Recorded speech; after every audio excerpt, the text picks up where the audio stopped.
कहानी के शुरुआत में रॉयस नाम का आदमी आसमान से नीचे जमीन की तरफ गिरता हुआ दिखाया गया, जो पूरी तरह बेहोशी की हालत में है। नीचे गिरते हुए अचानक रॉयस को होश आ जाता है। हड़बड़ी में उसे कुछ समझ में नहीं आया कि वो क्या करे। वो अपने पैराशूट को खोलने की कोशिश करने लगा, लेकिन हवा का दबाव इतना तेज था कि उसका पैराशूट काम करना बंद कर दिया था। वो लगातार जमीन के करीब चलता जा रहा था, लेकिन तभी जैसे ही जमीन के लगभग 100 मीटर की दूरी पर पहुंचा, उसका पैराशूट अचानक से खुल गया। मगर अब बहुत देर हो चुकी थी और वो सीधा पेड़ों के टहनियों में टकराते हुए जमीन पर आ गिरा। अचानक रॉयस को होश आया और वो कराहते हुए उठता है। घने जंगलों के बीच अपने आप को फंसा हुआ देखकर वो बिल्कुल अनजान है कि वो किस जंगल और कहां पर आखिर किस लिए आया है। वो अभी इतना कुछ सोच ही रहा था कि तभी अचानक उसके पीछे एक और आदमी ठीक रॉयस की तरह गिर जाता है। उठते ही ये आदमी रॉयस पर गन पॉइंट कर दिया, क्योंकि उसे भी कुछ नहीं पता कि वो यहाँ इस जंगल में आखिर कैसे गिरा। दरअसल इस आदमी का नाम कुचलो था।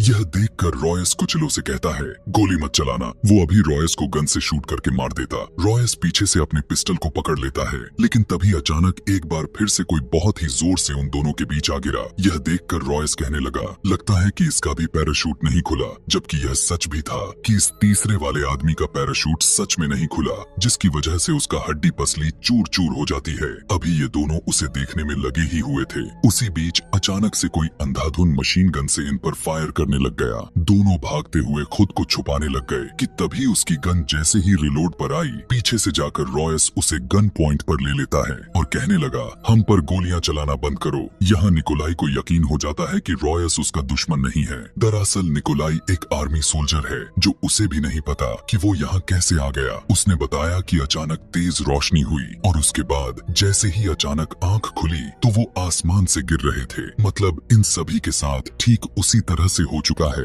जिस तरह से रॉयस के साथ हुआ था। लेकिन तभी एक लड़की भी, जिसका नाम इजाबेल था, वो स्नाइपर से इन पर पॉइंट करके दूर खड़ी थी। यहाँ पर रॉयस कहता है, अपना हथियार नीचे कर लो। इजाबेल इन्हें बताती है कि मैंने ऐसा जंगल कभी नहीं देखा और उसने और भी बहुत पैराशूट देखे हुए हैं। यह सुनकर रॉयस उसके बताए हुए डायरेक्शन पर चल पड़ा। अब क्योंकि इजाबेल जानना चाहती थी कि आखिर किसने उन सभी को प्लेन से फेंका, इसीलिए वो भी उन्हीं के पीछे पीछे जाने लग गई कि तभी उन्हीं के पीछे से एक और आदमी को दिखाया गया, जो काफी शूट बूट में आ जाता है। दरअसल इस आदमी का नाम हैंजो था। वो पहले अपने दोनों जूतों को निकाला और एक बार पीछे की तरफ देखा और उन्हीं के पीछे चल पड़ा। आगे बढ़ते हुए दिखाया गया कि यह पूरा जंगल बहुत ही अजीब लग रहा था कि तभी अचानक दो आदमी आपस में लड़ते हुए दिखाए गए, जो बहुत ही बुरी तरह एक दूसरे से लड़ रहे थे। कैदी यूनिफॉर्म वाला आदमी जैसे ही ब्लैक आदमी को मारने के लिए लकड़ी उठाया, अचानक उसकी नजर उन सब पर पड़ जाती है। ये दोनों उनकी गन्स को देखकर शांत हो जाते हैं। पूछने पर कि तुम दोनों कौन हो, तो दोनों अपना अपना नाम बताते हैं। ब्लैक वाले आदमी का नाम मोम्बासा था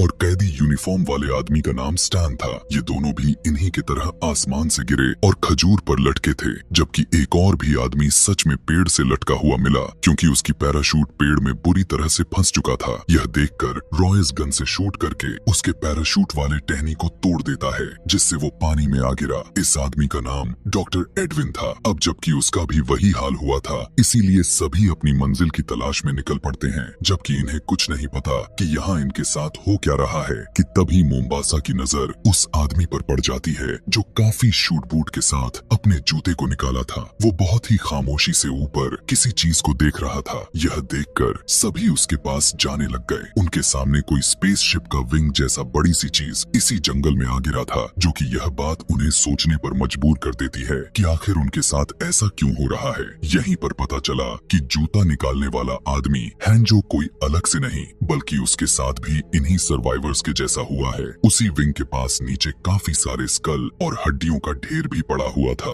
यह देखकर इजाबेल कहती है, यह किसने किया होगा। यह सुनकर सभी की गले सूखने लग गईं। सभी को लगता है कि हो सकता है कि इनके साथ कोई गेम खेलवाया जा रहा है और काफी सारे पैसों की डिमांड हो। अब यहाँ क्या हो रहा है, यह सब कैसे हुआ, इसकी परवाह किए बगैर सभी यहाँ इस जंगल से बाहर निकलने का फैसला करते हैं। आगे बढ़ते हुए निकोलाई जैसे ही उस जंगल के एक अजीब से पौधे को छूने ही वाला था कि अचानक उसे एडविन ये कहते हुए रोक दिया कि इस चीज का नाम आर्काइफ्रक्चस लियोनिंगेंसिस है, जो अपने मुकाबले में बहुत ही जहरीला होता है। अगर उसका सलाइवा इंसानों की बॉडी को छुआ तो वो शख्स पूरी तरह से पैरालाइज्ड हो सकता है। चलते हुए सभी काफी थक चुके थे, इसीलिए एक जगह सभी आराम करने का फैसला करते हैं कि तभी इजाबेल रॉयस को एक अजीब सा चीज दिखाती है। वो दरअसल एक पत्ते पर छोटी सी टहनी को रखकर पानी में रखती है तो पत्ता एक ही जगह पर घूमने लग जाता है, यानी यहाँ पानी का बहाव बिल्कुल भी नहीं है। कि तभी रॉयस को याद आया कि जब से वो आसमान से नीचे इस जंगल में गिरा है, सूरज अपने ही जगह पर ही अटका है, यानी सन एक ही जगह पर स्टक हो चुका है। यह देखकर रॉयस कहता है, इसका मतलब है हम बहुत बड़ी मुसीबत में हैं। यहीं पर रॉयस इजाबेल को बताता है, हैंजो एक जापानी माफिया खानदान से पला बढ़ा है। निकोलाई आतंकवादी दल का रूसी सिपाही है। मुंबासा डेथ स्क्वाड का जाबाज सिपाही है स्टैन, जो कि FBI का सबसे बड़ा अपराधी है। वहीं कुचिलो मैक्सिको का ड्रग्स की दुनिया का बेताज बादशाह और एडविन, जो बहुत ही बुद्धिमान डॉक्टर है। इतना सब बताने के बाद रॉयस कहता है, हम सारे लड़ाकू हैं। यहाँ पर इजाबेल को कुछ समझ में नहीं आता कि यहाँ चल क्या रहा है। आगे बढ़ते हुए इनके सामने एक बड़ा सा पिंजरा दिखाई दे दिया। सभी डरते हुए जैसे ही उसके ऊपर से पैरासूट को हटाया तो वो पिंजरा पूरी तरह से खाली था। अब क्योंकि इन्हीं की तरह यह पिंजरा भी ऊपर आसमान से गिरा था, इसीलिए उसे देखकर मुंबासा कहता है उसमें इंसान नहीं थे, जबकि यह सच भी था क्योंकि कुछ कीड़े उस पिंजरे के अंदर से निकलते हुए दिखाई दिए। लेकिन तभी स्टैन ऊपर की तरफ जैसे ही देखा, पता चला कि वहाँ पर एक ही पिंजरा नहीं बल्कि उसी के जैसे काफी सारे आसमानों से गिराए गए थे। अब यहाँ से इनका खतरा 50% से 75% तक बढ़ गई थी। इन्हें तो इतना भी नहीं पता कि वे सभी कहाँ और किस दिशा में जा रहे हैं कि तभी मुंबासा का पैर एक पेड़ की टेंटिकल से टकरा गई और वो नीचे गिर पड़ा। उसी टाइम एक बड़ा सा लकड़ी उड़कर सभी की तरफ आने लगा, लेकिन कुचिलो सभी को बचा लेता है। ऐसा होते ही लकड़ी की बड़ी बड़ी नुकीली एरो इन पर बरसने लग जाते हैं। बचते बचाते हुए इजाबेल भागने लग गई कि तभी अचानक से उसका पैर एक ट्रैप में चला जाता है, जहां एक बहुत ही बड़ा गड्ढा मौजूद था जिसके अंदर बड़ी बड़ी नुकीली एरो लगाए गए थे। इजाबेल खुद को बचाने के लिए जोर जोर से चिल्लाने लग जाती है। उसकी चिल्लाने की आवाज रॉयस ने सुन लिया और फौरन से आगे बढ़कर उसे बचाने लगा। वहीं दूसरी तरफ हैंजो भागते हुए एक बहुत ही बड़े ट्रैप में फंसने वाला था, मगर शायद उसकी किस्मत अच्छी थी। इधर जैसे ही रॉयस ने इजाबेल को बचाया, उसी टाइम इजाबेल एक मरे हुए आदमी को देखकर दंग रह जाती है क्योंकि उस आदमी का बहुत ही बुरा हाल हो चुका था। डॉक्टर एडविन बताता है कि बॉडी को देखकर लगता है कि इस शख्स को मरे हुए लगभग 2 हफ्ते हो चुके हैं। दरअसल ये US सेना का सोल्जर था। असल में इस मरने वाले सोल्जर को अफगानिस्तान भेजा गया था, लेकिन ये यहाँ पर क्या कर रहा है इसका सुराग इनके पास बिल्कुल भी नहीं है। अब यह ट्रैप किसने और किसके लिए लगाया गया था यह भी इन्हें नहीं पता था। मतलब यहाँ हम ये समझ सकते हैं कि वे सारे लोग यहाँ पूरी तरह से अनजान हैं। यहाँ से जब सभी आगे बढ़ने लग गए, लेकिन तभी इजाबेल देखती है कि मोम्बासा एक पेड़ पर बहुत ही अजीब तरह से देख रहा है। उसी टाइम दिखाया गया कि पेड़ पर कोई चीज है जो बिल्कुल अदृश्य है और वो मोम्बासा को देख रही है। मोम्बासा की हालात भी काफी खराब होती नजर आ रही थी क्योंकि उसने ना दिखने वाली चीज को देख लिया था। इजाबेल के पूछने पर तुमने क्या देखा तो उसकी बातों को ऐसे इग्नोर कर देता है जैसे उसे कुछ पता ही नहीं है। उसी टाइम कुछ दूर आगे बढ़कर इन्होंने ऐसी चीज देखा जो उनके पैरों तले जमीन ही खिसक जाती है। दरअसल ये सभी हमारे अपने अर्थ पर हैं ही नहीं, बल्कि वे सभी किसी और ही प्लेनेट पर सरवाइव कर रहे हैं। कि तभी कोई चीज बहुत ही तेजी से उनकी तरफ बढ़ने लग गई। उसकी दौड़ने की आवाज सुनकर सभी कांपने लग जाते हैं कि तभी अचानक से अजीब तरह का कुत्ता इन पर अटैक कर देता है। उसे देखकर सभी अपने अपने गन की गोली उस पर बरसाने लग जाते हैं। उस कुत्ते को मरते ही एक और कुत्ता टपक पड़ा। दरअसल यहाँ इस जंगल में एक ही नहीं बल्कि काफी सारे एलियन कुत्ते मौजूद थे। एक कुत्ता कैदी पर हमला करके उसके ऊपर चढ़ जाता है। वो खुद को बचाने के लिए चिल्लाने लगा। उसकी आवाज सुनकर मोम्बासा उसके पास आकर उस कुत्ते को वहीं पर ढेर कर देता है। वहीं एक कुत्ता डॉक्टर के पीछे पड़ जाता है, मगर इजाबेल अपने स्नाइपर से उसे मौत के घाट उतार देती है। वहीं रॉयस भी एक कुत्ते का गला ही काट कर अलग कर दिया, मगर एक एलियन कुत्ता जैसे ही इजाबेल की तरफ बढ़ने लगा, अचानक उसकी स्नाइपर की गोली खत्म हो जाती है। इतना ही नहीं, वो अपने पिस्टल से उसे शूट करके मारती है, मगर उस पर गोली का कोई असर नहीं हो रहा था। इसीलिए जब इजाबेल को लगा कि अब वो उसके निवाला बन जाएगी, तो उसने खुद को खत्म करने का फैसला कर लिया। लेकिन तभी अचानक कुछ ऐसा हुआ कि सोचने पर भी मजबूर कर देने वाला था। एक अजीब सा सिटी बजती है और सिटी का आवाज सुनकर वो कुत्ता दुम दबाते हुए वहाँ से भाग गया। अब ऐसा क्यों हुआ था, इसी चीज को जानने के लिए सभी आगे बढ़ने का फैसला कर लेते हैं कि तभी मोम्बासा सभी को कहता है, रुको, हम में से एक गायब है। उसी टाइम एक अजीब सी आवाज आती है, बचाओ मुझे। दरअसल यह आवाज कुचिलो का था। सभी आगे बढ़कर देखते हैं कि कुचिलो को जंगल के बीच उसे जख्मी हालत में रखा हुआ था। उसकी चिल्लाने की आवाज सुनकर रॉयस एक पत्थर उठाया और उसके करीब जैसे ही फेंका तो पता चला कि यहाँ उनके लिए एक बहुत बड़ा ट्रैप लगाया गया है। अब क्योंकि उन्हें खुद को बचाना था, इसीलिए वे सभी वहाँ से आगे बढ़ गए। अब कुचिलो काफी तकलीफ में था, इसीलिए इजाबेल अपनी गन से मारकर उसे हमेशा के लिए सुला देती है। मगर मारने के बाद भी कुचिलो चिल्लाने लगा। दरअसल उसे पहले ही वो ना दिखने वाली चीज मारकर खत्म कर चुकी थी, और जबकि उसके पास काफी एडवांस डिवाइस थी जिसकी मदद से वो स्पीकर का काम कर रहा था जिसमें कुचिलो की आवाज थी। चलते हुए सभी एक ऐसी जगह पर पहुंच जाते हैं जहां पर काफी सारे इस प्लेनेट के कुत्ते को मारकर टांगा गया था, जिससे हमें और उन्हें पता चला कि यहाँ इस ग्रह पर जानवर या इंसान कोई भी सुरक्षित बिल्कुल भी नहीं है। कि तभी सभी की नजर वहाँ पर बंधे हुए एक ऐसी दरिंदे पर जाती है जो बहुत ही अजीब दिखाई दे रहा था। निकोलाई अपने मशीन गन से उस दरिंदे को छुआ। अचानक से वो दरिंदा जाग जाता है जो काफी बौखलाहट में आकर जोर जोर से चिल्लाने लगा। तभी सभी देखते हैं कि रॉयस यहाँ से भाग चुका है। उसी टाइम अचानक से मोम्बासा के बॉडी के अंदर काफी सारे रॉड घुस जाते हैं और वो उसी वक्त मारा गया। सभी ने यह भी नोटिस कर लिया था कि वो ना दिखने वाला चीज इस जगह पर आ चुका है। सभी खुद को बचाने के लिए उस पर गन से फायर करने लग जाते हैं। दरअसल रॉयस भागा नहीं था, बल्कि वो उस ना दिखने वाली चीज को पहले से ही परख लिया था। जब वो अदृश्य चीज इन पर अपने एडवांस गन से फायर करने लग गई तो वे फौरन सभी झरने से होते हुए पानी में गिर जाते हैं। और अब यहाँ पर दिखाया गया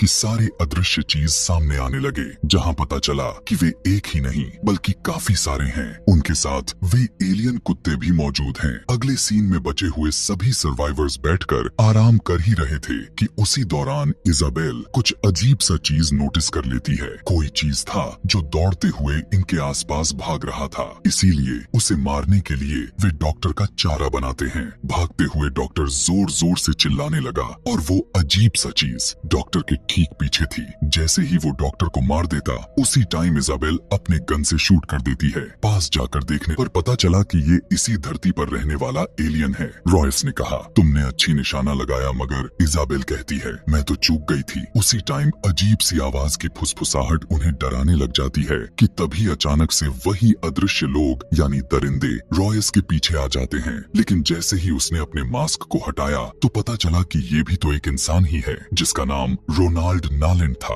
वो उन सभी को एक ऐसी जगह पर लेकर जाने लगा जहाँ पर काफी बड़े बड़े कुछ जाइंट स्पेसशिप जैसा दिखाई दे रहा है। सभी को एक छोटी सी सुराग के रास्ते अंदर लेकर जाने लगा। अंदर जाने के बाद रोनाल्ड बताता है कि वो पिछले 3-4 साल से इसी ग्रह पर उन दरिंदे से छिप कर रह रहा है। इसी टाइम यह बात क्लियर हो जाती है कि जिस ट्रैप में यानी शुरू में जो उन्होंने उस ट्रैप का सामना किया था, वो ट्रैप दरअसल रोनाल्ड ने ही लगाया था ताकि वो उन दरिंदों को पकड़ सके। और जिस ट्रैप में कुचिलो फंसा हुआ था, वो ट्रैप उन एडवांस एलियन यानी दरिंदों ने लगाए थे। इसीलिए जब रॉयस ने एक पत्थर को जैसे ही उसके अंदर फेंका तो उसमें करंट आने लगी थी। अंदर का बहुत ही बुरा हाल हो चुका था। यहाँ रोनाल्ड ने सभी को बताया कि प्रीडेटर्स ने उन्हें धरती से बेहोश करके पहले अगवा किया और उन्हें सभी को इस अनजान ग्रह पर अपने गेम प्रिजर्वर्स में लाकर छोड़ दिया ताकि उनका शिकार कर सकें। लेकिन बात यहाँ शिकार करने जैसा कुछ भी नहीं था। वे दरिंदे अपने ताकत को आजमाना चाहते थे,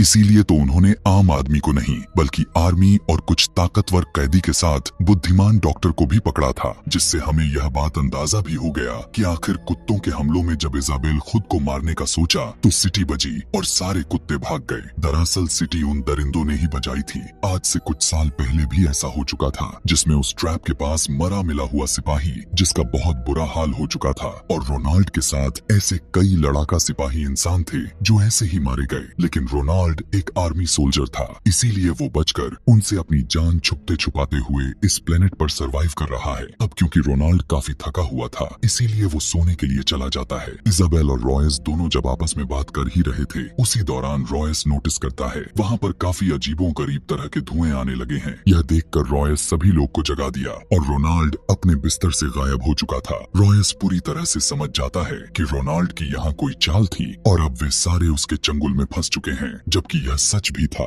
धुएं से डॉक्टर का हालत बिगड़ने लग जाती है, लेकिन तभी रॉयस देखता है कि रोनाल्ड की मानसिक हालत बिगड़ चुकी है। असल में उसे इस ग्रह पर काफी सालों से रहने की वजह से हुआ था, इसीलिए वो उनका सारा औजार को हथियाना चाहता था ताकि वो किसी तरह इस ग्रह से निकल सके। उन्हें अंदर ही लॉक करके रोनाल्ड यहाँ से भागने लग जाता है, मगर तभी उसके ठीक सामने एक दरिंदा आ गया और उसके माथे पर निशाना लगाते हुए उसके पूरे बॉडी को किसी गुब्बारे की तरह ब्लास्ट कर देता है और पलक झपकते ही रोनाल्ड की मौत हो जाती है। इधर अंदर स्टान दरवाजा जोर जोर से पीटकर उसे तोड़ने की कोशिश करने लगा, लेकिन उसी दौरान उधर से दरिंदा उस दरवाजे को बाहर से तोड़ने लगा। यह देखकर सभी की हवा टाइट हो गई। बहुत ही सावधानी से रॉयस दूसरे साइड से फ्लेयर गन चलाकर देखा तो पता चला कि दरिंदा वहाँ से गायब हो चुका है। इसीलिए अब सभी बाहर निकलकर वहाँ से भागने की कोशिश करने लग गए।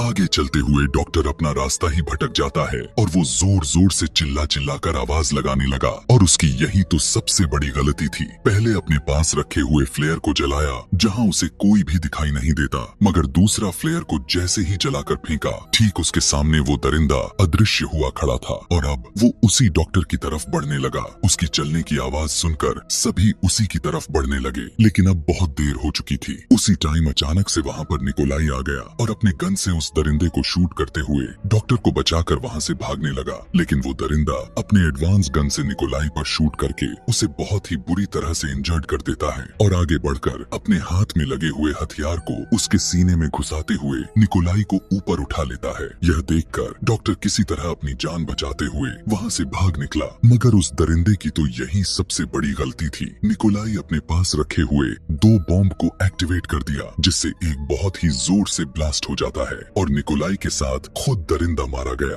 यह देखकर स्टैन बहुत खुश हो जाता है और वो जोर जोर से चिल्लाने लगा, लेकिन तभी अचानक एक और भी दरिंदा स्टैन के ऊपर गन फायर करके उसे वहीं पर इंजर्ड कर दिया। अभी वो दरिंदा रॉयस को शूट करके मार देता। पीछे से स्टैन उस दरिंदे के ऊपर चढ़कर उसे काफी बुरी तरह से घायल करने लगा। इसी चीज का फायदा उठाकर सभी को वहाँ से भागने का मौका मिल गया, लेकिन अब वो दरिंदा काफी गुस्से में आ चुका था, इसीलिए वो स्टैन की बॉडी चीरकर उसके सिर से नीचे तक की रीढ़ की हड्डी को नोच लेता है। यहीं पर दिखाया गया कि काफी सारे दरिंदे उन्हें मारने के लिए उनके पीछे पड़ चुके हैं और अपने आधुनिक टेक्नोलॉजी को इस्तेमाल करते हुए पता लगा लेते हैं कि वे किस रास्ते से किधर गए हुए हैं भागते हुए। अब हैंजो को महसूस हो गया था कि उसके पास एक दरिंदा आ चुका है, इसीलिए सभी को आगे भेजकर खुद तैयार हो जाता है। अब क्योंकि उसे पता चल चुका था कि वे दरिंदे प्रीडेटर्स उनसे लड़ने के लिए ही लाए हैं, तो वो अपने तलवार को निकालकर उससे लड़ने लगा। पहले तो हैंजो पर दरिंदा भारी पड़ रहा था, लेकिन अब हैंजो उसे इंजर्ड करने लगा था। तेजी से आगे बढ़ते हुए हैंजो उसे चीर देता है,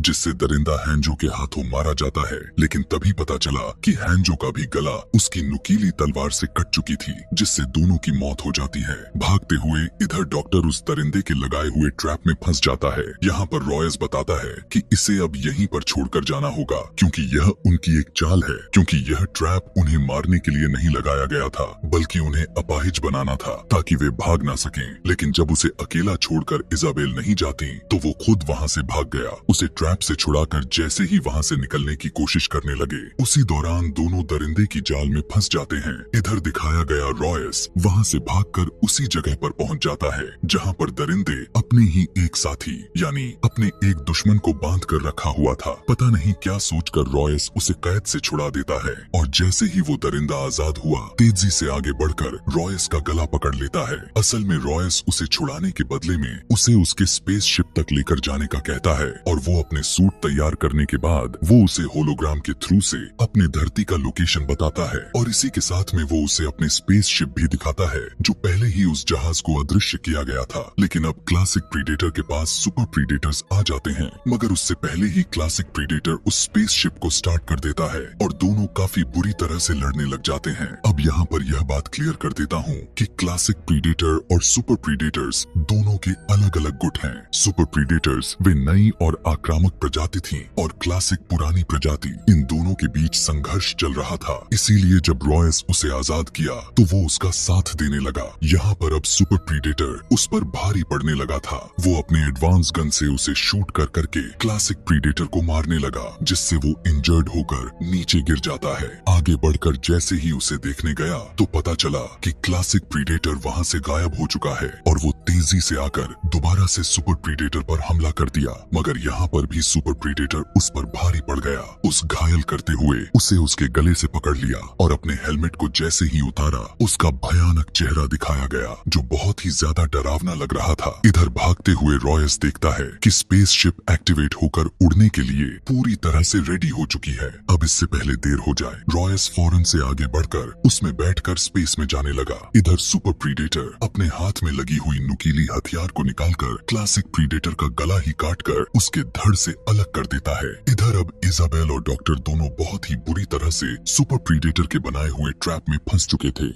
यहाँ से दोनों बाहर निकलना चाहते थे, लेकिन तभी डॉक्टर एडविन अपने पास रखे नाइफ से इजाबेल के चेस्ट पर कट लगा देता है, जिससे अब इजाबेल को लकवा यानी वो बुरी तरह से पैरालाइज्ड होने लग जाती है। दरअसल डॉक्टर एडविन एक सीरियल किलर था। उसे लोगों को मारने में काफी मजा आता था और सुपर प्रीडेटर्स को लगा कि ये भी एक लड़ाकू है, इसीलिए उसे भी उठा लाए। अब सोचने वाली बात यह था कि इजाबेल पैरालाइज्ड क्यों हुई। दरअसल कहानी के शुरुआत में जब निकोलाई उस टॉक्सिक पौधे को छूने वाला था तो एडविन ही उसे रोककर अपने नाइफ से उसे छुआ था और उसका जहर अभी तक उस नाइफ पर लगा हुआ था। और जैसे ही इजाबेल के बॉडी में प्रवेश किया वो पैरालाइज्ड होने लग गई। इधर एलियन शिप यानी जिसमें रॉयस था वो अब उड़ने लगी थी, लेकिन तभी सुपर प्रीडेटर आगे बढ़कर उस जहाज को एक्टिवेट करके उसमें लगाए हुए बॉम्ब को ब्लास्ट कर दिया, जिससे रॉयस के साथ पूरा जहाज ही धमाके में उड़ जाता है। इधर अभी जैसे ही डॉक्टर एडविन इजाबेल को पूरी तरह से जान से मार देता, उसी टाइम वहाँ पर रॉयस आ जाता है। असल में रॉयस को पहले से ही भनक लग चुकी थी कि कुछ गलत होने वाला है, इसीलिए वो शिप पर नहीं चढ़ा। उसे देखते ही एडविन नॉर्मल बिहेव करने लग जाता है। दोनों को खींचते हुए रॉयस गड्ढे से बाहर निकाल लिया, मगर इस बार एडविन अब रॉयस को भी पैरालाइज्ड करने की जैसे ही कोशिश की, फौरन से पीछे मुड़कर रॉयस उसी चाकू को एडविन के गले में घुसा दिया, जिससे अब एडविन तड़प तड़प कर मर जाता है। कुछ टाइम के बाद जब सुपर प्रीडेटर जैसे ही एडविन के पास आकर उसे पलट कर देखने की कोशिश किया, अचानक वहाँ पर एक बड़ा धमाका हुआ, जिससे वो काफी बुरी तरह से इंजर्ड हो जाता है। दरअसल यह ट्रैप रॉयस ने ही लगाया था और अब खुद रॉयस उसके सामने आ जाता है और वहाँ पर आग लगाकर उसे बुरी तरह से गुमराह करने लगा, क्योंकि प्रीडेटर्स का देखने का नजरिया इंसानों की तरह बिल्कुल भी नहीं थी। इसीलिए रॉयस पहले उसे काफी ज्यादा ही मारता है। इस बार वो उसके रॉयस का धड़कन को महसूस करते हुए उस पर फायर कर देता है और अब दरिंदा रॉयस को मारने लगा। इधर इजाबेल अपने स्नाइपर को नीचे पड़ा हुआ देख लेती है, लेकिन उसे खुद पैरालाइज्ड होने की वजह से उसके हाथ काम नहीं कर रहे थे। और इधर दरिंदा रॉयस को गले से पकड़कर ऊपर उठाया और जैसे ही अपनी नुकीली हथियार से उसे मारने गया, अचानक इजाबेल उसे शूट कर देती है, मगर बदले में दरिंदा अपने औजार चलाकर मारा, जो सीधा जाकर उसके कंधे पर लगा। यह देखकर अब रॉयस काफी गुस्से में आ गया और उसी का कुल्हाड़ी को उठाकर उसका गला काट देता है, जिससे सुपर प्रीडेटर का सर उसके धड़ से अलग हो गई और वो वहीं पर मारा गया। यहाँ से सीन शिफ्ट करके सुबह का टाइम दिखाया जाता है, जहाँ रॉयस और इजाबेल दोनों बच चुके थे। इजाबेल अब धीरे धीरे लकवा से नॉर्मल हो रही थी। वहीं दोनों ऊपर आसमान में देखते हैं कि ठीक उन्हीं लोगों के जैसा फिर से पैराशूट्स के जरिए लोग गिरने लगे हैं। यानी अभी भी खेल खत्म नहीं हुआ। यह तो अभी ट्रेलर था, पिक्चर तो अभी बाकी है मेरे दोस्त। जैसे ही रॉयस ने कहा अब घर लौटने का रास्ते ढूंढते हैं, उसी टाइम ये कहानी अभी के लिए खत्म हो जाती है। Thanks for watching.